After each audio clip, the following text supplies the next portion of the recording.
دا خبره چې ته اوس کوې چې یوازې موږ د میډیا خلک یو، والله کوم په میډیا دومره غږ پورته کړی چې څونه په میدانونو کې غږ درته پورته کړی. په لندن کې موږ لاریون جوړ کړی، خوشحال صاحب زوما، انجینر صاحب قمر زمان او نور ملګري ول، یا دې په خیر ډېر ښه سړی و هغه وخت کې، اوس خرالک ته راغلی هغه نو هغه موږ سره راټول شوي. ته پوهېږې 2 هفتې مو د لاریون دپاره چغې ووهلې، 2 هفتې، اخر کې چې ولاړو 21 نفر. او جالبه بیا څه شی و، پیغورونه ما ته خلکو د چي راکوئ، حسیب لاریون جوړ کړ او طالبانو ما پورې خندل او ټول ورته 20 کسان راټول سوي وو. نو ما ورته ویلې نه مې نیا مړه وه او نه مې واده و چې خلک کم راغلي او تاسو ما پورې ملنډې وهئ. دا خو د خپل د ولس په شعور پورې تاسو ملنډې وهئ. دا هغه وخت کې موږ کړي چې کوم څه مو د وسه پوره و هغه مو کړي دي. اوس بدبختي په دې کې دا ده چې همدغه ځوانان چې نن موږ ته طالبان وایي، د طالبانو په صفوفو کې مدرک، د دوی نه چې پوښتنه وکړي مهرباني وکړئ یوه لاره غوره کړه. ته مشر څه، زه درته وایم دغه لایو له لارې 1000 کسان ناست دي. تر ټولو غټ اوس چې موږ ته طالب وایي هغه ده مجید قرار صاحب. زما خبرې اوري، ولا که داسې سوست ځوانم یم، ولا چې بیخي را سره وسلم نی، 5-6 طالبان درته په غېږه درته چپه کوم وهمئ. مهرباني وکړه ټکټ وکړه، ته ما ته یو ځای ځو افغانستان راځه ځې. دا د میډیا خبرې ډېرې اسانه دي. وصال صاحب چارې یو کې راځئ داسې کوو، راځئ هغسې کوو. وصال صاحب زه یو پوښتنه لرم، لږ زره میدان ته به ښکته کېدل هم غواړي که نه، هره ورځ خو به هغه نه کېږي نه، یوه نقطه م درته د دغه نه اخواته چې دا کوم بحث د موږ ده، موږ د تیر جمهوریت د معلوماتاو د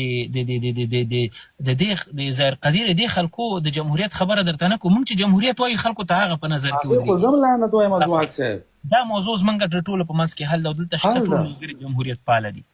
د دې نه اخواته چې زموږ کوم بحث ده، جمهوریت نن په افغانستان کې شته، یا د اتانور جمهوریت یا ریښتونه جمهوریت، دواړه یې له منځه تللي. موږ د هغه ریښتوني جمهوریت د راوړلو لپاره څه کولی سو؟ دا 4-5 کاله تاسو څه کول؟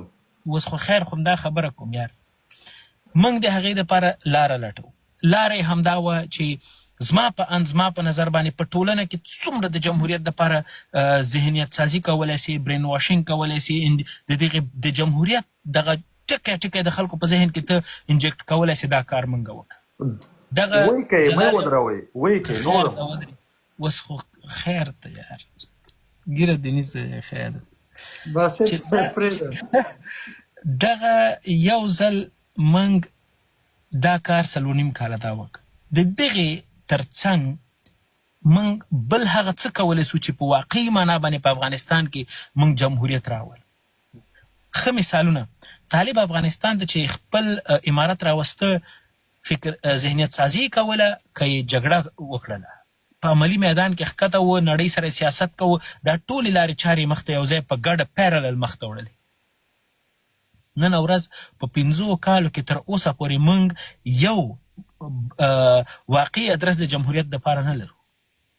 جمهوریت غواړو خو ادرس مو نه دی معلوم. که دغه نن موږ ته نړیواله ټولنه فکر وکړه، یونایټډ نیشنز یا یو بل ځای کې پر موږ افغانانو باندې غږ وسي چې افغان ډایسپورا کې تاسو څوک یې چې راشئ د افغانستان د جمهوریت نمایندګي وکړئ. ته پوهېږې حضرت علي به منډې وهي، اتانور به منډې وهي، دا ټول به، او دا به په خپل منځ کې جوړ ني. زه خو د افغانان پېژنم، په پارلمان کې به څه حال و. موږ یو ریښتونی جمهوریت د راوړلو لپاره یو ادرس باید ولرو، او د هغه ادرس جوړولو لپاره زه د دغه شي عیني شاهد حال یم. په ټولنیزو رسنیو باندې چې به یو ځل دغه بحث رامنځته سو چې دغه کس مثلا موږ راځئ د خپل مشر وټاکو، او دا به دغه مسایل ورو ورو مخته بې، یو به ټولنیزې رسنۍ مخته بې، بل به تر پردې تر شا کار کوي، بل به دا کوي، بل به لیکنې کوي. پوهېږې هر یو دا سوچ و چې زه څنګه مشر سم، زه څنګه دا لیډ وکم، چا سره دا غم والله کو چې افغانستان کې دا حالات د بدبختۍ نه ځان څنګه خلاص کم، او دغه جمهوریت په واقعي معنا د هغه دپاره زه کار وکم، لکه چې څنګه 20 کلن جمهوریت کې دغه ټول قصابي کوله.